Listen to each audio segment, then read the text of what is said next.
முறைக்கு சொல்லி அனுப்பு, இது நம்ம ஊரு விழா. ஊருக்கே ஒரு நோம்பினா அது கோயம்புத்தூர் விழா. உப்பு சமா இருந்தாக்கா ஊரு பக்கம் வாடா. அரிசி பருப்பு சோறு விருந்து இருக்கு ரெடியா. ஹலோ ஃப்ரெண்ட்ஸ், இன்றைக்கி நம்ம என்ன செய்ய போகிறோம்னா மட்டன் மசாலா தான் செய்ய போகிறோம். இது இட்லி, தோசை, சப்பாத்தி, நான்கெல்லாம் ரொம்ப சூப்பராக இருக்கும். நம்ம சீக்கிரமாகவும் இதை சமைச்சிடலாம். வாங்க அதை எப்படி செய்கிறதுன்னு பார்க்கலாம். அதுக்கு முன்னாடி நீங்கள் என்ன என் சேனலை சப்ஸ்கிரைப் பண்ணலைன்னா சப்ஸ்கிரைப் பண்ணிக்கங்க. பக்கத்து அடிக்கிற பெல் ஐக்கானே கிளிக் பண்ணுங்கள். அப்போ தான் நான் இனிமேல் போகிற வீடியோஸ் எல்லாம் நீங்கள் பார்க்க முடியும். இப்போ மிக்ஸி ஜாரில் ஒரு தக்காளி நான் நறுக்கி போட்டிருக்கேன். ஒரு பெரிய வெங்காயம் அதையும் நான் பொடியாக நறுக்கி இதில் சேர்த்துருக்கேன். இப்போ இதை நம்ம அரைச்சிக்கலாம், ஃபைன் பேஸ்ட்டாக நம்ம அரைச்சிக்கலாம். இதில் 2 மட்டும்தான் சேர்த்துருக்கேன், தக்காளி வெங்காயம் மட்டும்தான். உங்களுக்கு சின்ன வெங்காயம் இருந்தால் கூட போட்டுக்கலாம், இருந்தாலும் பெரிய வெங்காயம் வேணுனாலும் நீங்கள் சேர்த்துக்கலாம். அதனால் அரைச்சிக்கலாம். ஒரு குக்கரில் 1/2 கிலோ நான் மட்டன் எடுத்திருக்கேன், அதையும் நான் இப்போ சேர்த்துக்கிறேன். 1/4 டீஸ்பூன் மஞ்சத்தூள் சேர்த்துக்குங்க மட்டன் கூட. உங்களுக்கு தேவையான அளவு காரம் உங்களுக்கு தேவையோ அவ்வளோக்கு நீங்கள் வரமிளகாத்தூள் ஆட் பண்ணிக்கலாம். நான் இன்றைக்கி 1.5 ஸ்பூன் சேர்க்குறேன். உங்களுக்கு எவ்வளோ தேவையோ அவ்வளோ நீங்கள் சேர்த்துக்குங்க. சீரகத்தூள் அது நான் 1 ஸ்பூன் சேர்க்குறேன்.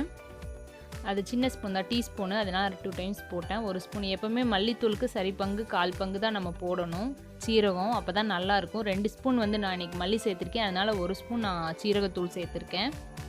சோம்பு ஒரு 1/2 டீஸ்பூன் சேர்த்துக்கலாம்.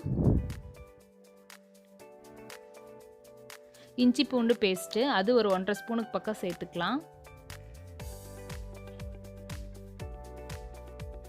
தண்ணி வச்சு இதை நல்லா மிக்ஸ் பண்ணிக்கோங்க. இதுக்கு ரொம்ப தண்ணி வைக்க வேண்டாம், ஒரு அளவுக்கு வச்சா போதும். ரொம்ப தண்ணி வச்சா மட்டனும் தண்ணி விடும், அப்போ நம்மளுக்கு ரொம்ப தண்ணி. அன்றைக்கி கொஞ்சம் மசால் கொஞ்சம் கெட்டியாக செமி கிரேவி மாதிரி தான் நான் இன்றைக்கி செய்ய போகிறேன். அதனால் நான் ஒரு 1/2 டம்ளர் மட்டும் நான் தண்ணி சேர்த்துருக்கேன். இதை நல்லா மிக்ஸ் பண்ணிக்கலாம். உப்பு தேவையான அளவு சேர்த்துக்கலாம், நம்ம 2வது கூட ஆட் பண்ணிக்கலாம், ஆனால் இது கூட கொஞ்சம் சேர்க்கணும்.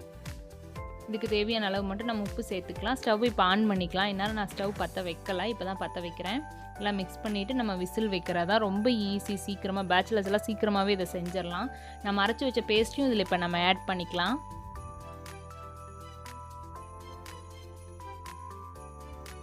நல்லா மிக்ஸ் பண்ணிக்கோங்க. இது பார்த்திங்கன்னா ஒரு 5 இல்ல 6 விசில் நம்ம இதை விட்டால் போதும், வெந்துடும். முக்கால்வாசி வெந்தால் போதும். மறுபடியும் நம்ம தாளிக்கிறப்போ ஒரு 5 மினிட்ஸ் வெந்துச்சுன்னா ரொம்ப நல்லாயிருக்கும். அதில் பிரியாணி லீஃப் நான் போட்டிருக்கேன்.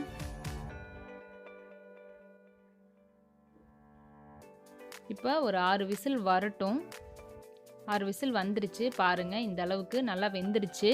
இப்போ நம்ம இதை தனியாக தாளிக்க போகிறோம். நல்லாவே வெந்துருச்சு, உப்பு காரம் எல்லாம் பிடிச்சிருக்கும். இப்போ நான் ஒரு பேன் வச்சுருக்கேன், அதில் ஒரு 3 ஸ்பூன் நான் ஆயில் சேர்த்துக்கிறேன். ஒரு 3 கிராம்பு, ஒரு 2 பட்டை நான் உடச்சி சேர்த்துருக்கேன்.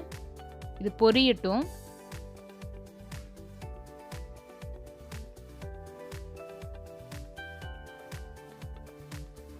நல்லா பொரிஞ்சிருச்சு. நான் சின்ன வெங்காயம் ஒரு 10-15 நான் வெட்டி வச்சுருக்கேன் 2. அதையும் நான் இப்போ இதில் ஆட் பண்ணிக்கிறேன்.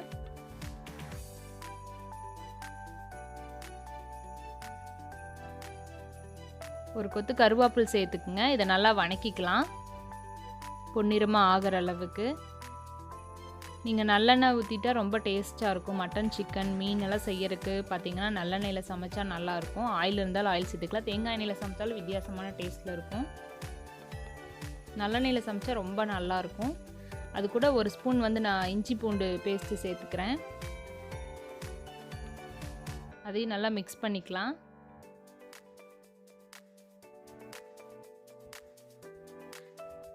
இப்போ நம்ம வேக வச்சுருக்கோம்ல அந்த கிரேவி, அதை எடுத்து நம்ம இப்போ இதில் ஆட் பண்ணிக்கலாம்.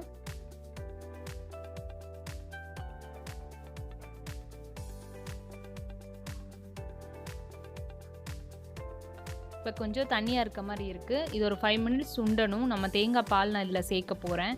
அது ஊற்றி கொஞ்சம் ஒரு 5 மினிட்ஸ் இது சிம்மில் வச்சுட்டிங்கன்னா நல்லா கெட்டியாயிக்கும் குழம்பு. இப்போ உப்பு காரம் நம்மளுக்கு எவ்வளோ தேவையோ அவ்வளவு நம்ம கூட சேர்த்துக்கலாம். இப்போ நான் தேங்காய் பால் சேர்த்துருக்கேன். ஒரு சின்ன கப்பு தான், ஒரு 50 ml இருக்கும் தேங்காய் பால், அவ்வளோ சேர்த்துருக்கேன். ரொம்ப இல்லை. இப்போ இது கொதிக்கட்டும், நம்ம மூடி வச்சிடலாம்.